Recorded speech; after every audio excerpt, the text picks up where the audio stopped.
Happy Women's Day 2021 to all females across the world, across the globe. सारी ख़वातीन को, सारी फीमेल्स को वर्ल्ड इंटरनेशनल वीमेंस डे की बहुत बहुत बधाइयाँ। चूज़ टू चैलेंज, ये इस साल का थीम दिया गया है। चूज़ टू चैलेंज का मतलब है कि ये अब फीमेल को ये आज़ादी है कि वो जो उनके साथ जो दुर्व्यवहार हो रहा है, जो इनइक्वलिटी हो रही है, जो जेंडर बायसेस चल रहे हैं, उसके ख़िलाफ़ वो उठें, आवाज़ उठाएं और उसको चैलेंज करें। तो यहाँ पर हम लोग एज ए मैन भी इस चीज़ को सपोर्ट करते हैं। Yes females, you have got every right to challenge the system, challenge the society, और आपको पूरा हक है कि आपको बराबरी का अधिकार दिया जाए। दोस्तों, आज world women's international women's day के मौके पर मैं जो अपना वीडियो बना रहा हूँ वो PCOS या PCOD के ऊपर बना रहा हूँ। अगर अभी तक आप लोगों ने मेरे चैनल को सब्सक्राइब नहीं किया है तो मेरी रिक्वेस्ट है कि भाई आप लोग प्लीज़ मेरे चैनल को सब्सक्राइब कीजिए, ताकि इस तरह से जो हम लोग हेल्थ की अवेयरनेस के वीडियोस बनाते रहते हैं वो आप तक जल्दी से जल्दी पहुँचे, और आप उस लोगों को शेयर कीजिए ज़्यादा से ज़्यादा लोगों को, ताकि मेरी इस अवेयरनेस कैंपेन में, मेरी जो हेल्थ एजुकेशन की जो कैंपेन है, इसमें आप लोग भी हमारे भागीदार बने, हमारे सहभागी बने। ठीक है दोस्तों, तो आज का अपना वीडियो शुरू करते हैं। PCOS या PCOD मतलब पॉलीसिस्टिक ओवेरियन सिंड्रोम या पॉलीसिस्टिक ओवेरियन डिजीज़, ये मैं समझता हूँ कि बहुत कॉमन प्रॉब्लम है फीमेल्स में, और ये देखा गया कि तकरीबन 20 to 70% फीमेल्स में प्रॉब्लम्स होती है। ये ड्यूरिंग रिप्रोडक्टिव एज ग्रुप, यानी कि 15 से लेके, यानी आप कह सकते हैं कि 12 से लेके 45 साल तक की उम्र में ये लक्षण पाए जाते हैं। अब हम लोग डिस्कस करेंगे कि भाई ये होता क्या है, इसके सिम्टम्स क्या हैं, और आप इसका इलाज कैसे करेंगे या इसका बचाव कैसे करेंगे। तो जैसा कि नाम सजेस्ट करता है कि पॉलीसिस्टिक ओवेरियन डिजीज़ या पॉलीसिस्टिक ओवेरियन सिंड्रोम का मतलब होता है कि हमारे जो फीमेल्स की ओवरीज होती हैं, अगर आपको मैं शॉर्ट में बताऊं कि जब मेंस्ट्रुअल साइकिल शुरू होता है तो वहाँ से फीमेल्स में एग्स बनना शुरू होते हैं, एक फॉलिकल तैयार होता है, और 14वें दिन जाके वो एग रप्चर होता है जिसको हम लोग ओवुलेशन बोलते हैं, और उसके बाद फिर वो एग रेडी होता है फॉर द फर्टिलाइजेशन। अब पॉलीसिस्टिक ओवेरियन डिजीज़ में होता ये है कि एग्स बहुत से बन जाते हैं, फॉलिकल्स ओवरी के अंदर बहुत एक सैक लाइक स्ट्रक्चर बन जाता है, और वो उसमें बहुत से इमेच्योर एग्स रहते हैं, जो कि कोई भी एग पूरी तरह से मैच्योर नहीं हो पाता है। तो इस तरह से वो मैच्योर जब नहीं हो पाता तो उसमें ओवुलेशन नहीं होता है। जब ओवुलेशन नहीं होता है तो फीमेल कंसीव नहीं कर पाती है या वो प्रेगनेंसी धारण नहीं कर पाती है। और जब क्योंकि जो फर्टिलाइज्ड ओवम होता है उससे हार्मोन्स निकलते हैं, जब ओवम फर्टिलाइज नहीं हो पा रहा है या ओवम जब पूरा बन नहीं पा रहा है तो इससे ईस्ट्रोजन और जो प्रोजेस्टेरोन हार्मोन जो निकलते हैं उसका इम्बैलेंस हो जाता है। और जो एंड्रोजेंस हैं, यानी कि जो मेल हार्मोन्स ओवरी से निकलते हैं, जब ईस्ट्रोजन एंड प्रोजेस्टेरोन हार्मोन कम हो जाते हैं तो एंड्रोजेंस या टेस्टोस्टेरोन वाले हार्मोन्स बढ़ जाते हैं, जिससे कि हमारी बॉडी में लक्षण मेल हिर्सुटिज्म आना शुरू हो जाता है, या कुछ ऐसे लक्षण आने लगते हैं जिसको कि अभी हम लोग बाद में डिस्कस करेंगे। तो कंसेप्ट ये है कि फीमेल्स में ओवुलेशन प्रॉपर नहीं हो पा रहा है, छोटे छोटे बहुत से फॉलिकल्स तो तैयार हो रहे हैं, बट एक परफेक्ट, एक जो परिपक्व ओवम होना चाहिए वो नहीं बन पाता है। इसकी वजह से ये सारी प्रॉब्लम आती है। तो अब इसके लक्षण क्या हैं?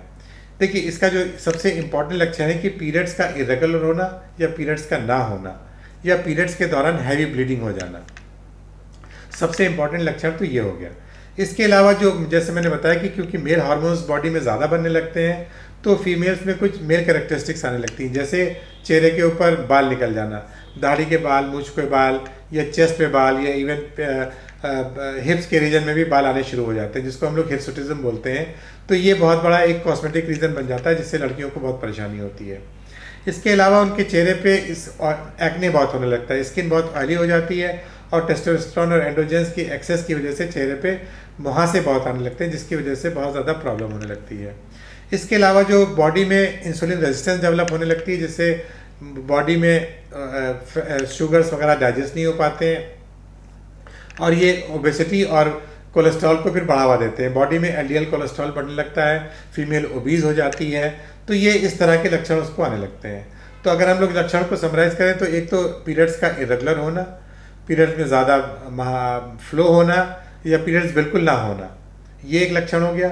दूसरा है चेहरे के ऊपर या बाल आ जाना, आवाज़ थोड़ी सी भारी हो जाना, या चेहरे के ऊपर मुहासे निकल आना, बाल्डनेस, मेल पैटर्न बाल्डनेस शुरू हो जाती है।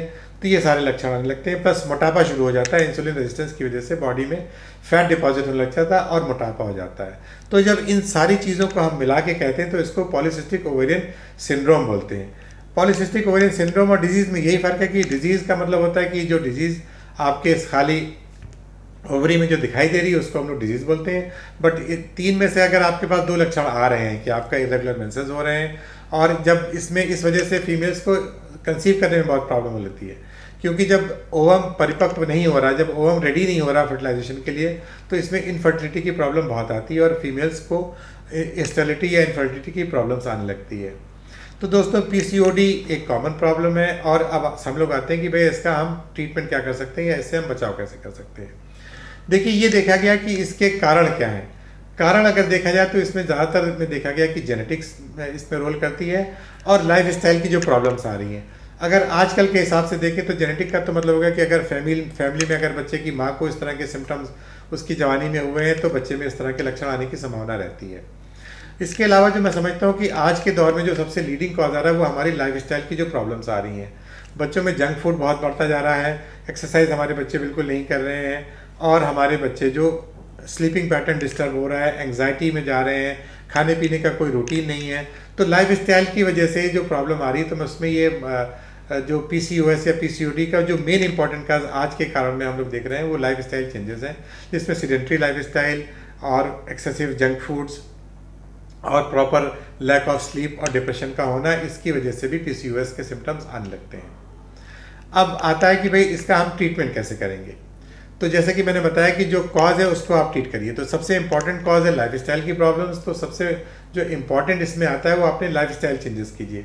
अगर लड़कियां अपनी डाइटरी पैटर्न को रेगुलेट करें, फ्रूट्स हैं, वेजिटेबल्स हैं, इसका इस्तेमाल प्रॉपर करें, रेगुलर मेडिटेशन, योगा और एक्सरसाइज करें, और प्रॉपर अपना स्लीप पैटर्न को डिस्टर्ब ना करें, प्रॉपर स्लीप लें, बहुत ज़्यादा लैपटॉप और मोबाइल पे अपना समय अगर नहीं लगाएंगी और अपने लाइफस्टाइल को चेंजेस को बेहतर करेंगी, तो मैं समझता हूँ कि इस सिंड्रोम से काफ़ी हद तक छुटकारा पाया जा सकता है। तो ये तो हो गया नॉन मेडिकल ट्रीटमेंट। इसके अलावा फिर आता है मेडिकल ट्रीटमेंट। अगर बहुत ज़्यादा जैसे मेल हार्मोन्स का हम लोग टेस्ट करते हैं और मेल हार्मोन्स को ज़्यादा आ रहा है, तो उसके बदले फिर हम लोग फीमेल के हार्मोन जैसे बर्थ कंट्रोल के जो पिल्स होती हैं उसको दिया जाता है। बहुत सी चीज़ में क्योंकि इंसुलिन रेजिस्टेंट हो जाता है, बॉडी में इंसुलिन रेजिस्टेंस होती है, तो जो शुगर को कंट्रोल करने वाली दवा होती है मेटफॉर्मिन, उसको भी देके इस चीज़ों को, इनके सिम्टम्स को कंट्रोल किया जा सकता है। अब बात आता है कि भाई आप किस स्टेज पे डॉक्टर को दिखाएंगे। अगर आपको इरेगुलर मेंसेस हो रहे हैं, आपको बहुत मेंस्ट्रुअल में पेन हो रहा है या फ्लो बहुत ज़्यादा जा रहा है या और भी लक्षण आपको आ रहे हैं, तो आप अपने डॉक्टर्स को दिखाएंगे और आप खुद से मेडिकेशन कोई भी शुरू नहीं करेंगे। मैं मेडिसिन का नाम यहाँ पर ज़रूर ले रहा हूँ, बट मेरी रिक्वेस्ट है कि आप मेडिकेशन बगैर डॉक्टर्स के कंसल्टेशन के नहीं लेंगे। अगर आप डॉक्टर के पास जाएंगे तो आपके हार्मोनल लेवल्स कराएंगे, आपका थायराइड लेवल कराएंगे और आपका अल्ट्रासाउंड करेंगे।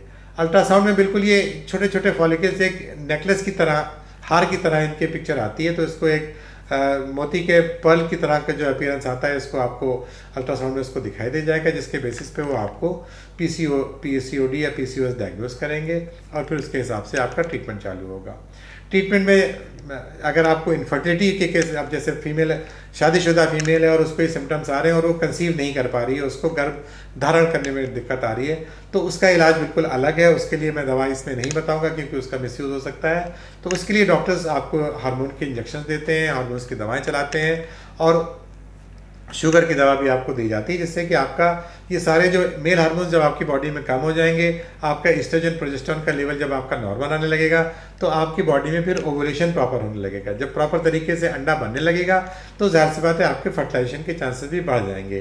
तो इसलिए ये सारी ट्रीटमेंट आपके ये मेडिकल ट्रीटमेंट है। इसके अलावा जो कुछ सर्जिकल ट्रीटमेंट भी किया जाता है, जिसमें ओवरीज में एक डिग करके उसमें होल बनाया जाता है। तो ये सारी चीज़ें जब आप अपने डॉक्टर के पास जाएंगे तो ये सारे ऑप्शंस आपको बताएंगे। बट मेरा मकसद यहाँ पर अवेयरनेस करने का है फीमेल्स को कि अगर आप लोग को ये सिम्टम आ रहे हैं तो आप लोग इसको छुटकारा पा सकते हैं अपने लाइफस्टाइल को चेंज करके। प्रॉपर योगा कीजिए, मेडिटेशन कीजिए, अपनी डाइट को रेगुलेट कीजिए और अपने डॉक्टर से ज़रूर डिस्कस कीजिए। इसका इलाज संभव है, ये मत समझिए कि मुझे इस प्रॉब्लम के साथ रहना पड़ेगा, क्योंकि ज़्यादातर बच्चियाँ जो लड़कियाँ होती हैं वो इस प्रॉब्लम को एक दूसरे से पूछ के डिस्कस कर लेती हैं और उल्टे सीधे ट्रीटमेंट फॉलो करती रहती हैं, जिससे उनका नुकसान भी हो सकता है। ठीक है दोस्तों, तो मैं समझता हूँ कि वर्ल्ड इंटरनेशनल वीमेंस डे के ऊपर मेरा ये अवेयरनेस कैंपेन आपको पसंद आएगा आप लोगों के लिए यूज़फुल साबित होगा। मेरे इस वीडियो को ज़्यादा से ज़्यादा लोगों में शेयर कीजिए ताकि सारी औरतों को इसके बारे में जानकारी मिल सके, और जिन लोगों को ये प्रॉब्लम है वो प्रॉपर ट्रीटमेंट करके अगर उनको इनफर्टिलिटी है तो बच्चा वो गर्भ कर सकती हैं, परेशान होने की ज़रूरत नहीं है। ठीक है दोस्तों, अगले वीडियो में आपसे फिर मुलाकात होगी। मुझे इजाज़त दीजिए। Bye bye, take care, see you.